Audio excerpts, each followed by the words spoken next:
G'day, here's three examples of some Lightning Ridge Nobby Opal still encased in the parent clay material, rules in millimetres, and it's been wetted to help show the colours a little bit more. This one's got a hole in it there.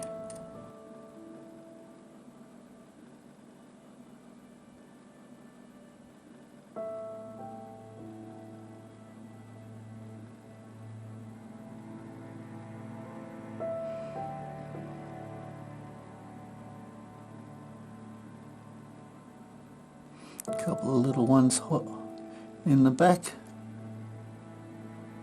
Here's a larger piece of opal, potch and colour. This one's got a like an eye of no colour in the middle.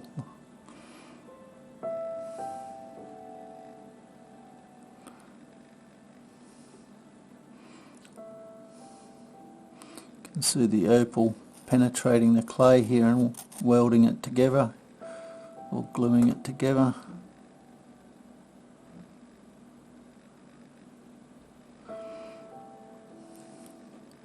Anyway, I hope you've enjoyed looking at those. Cheers.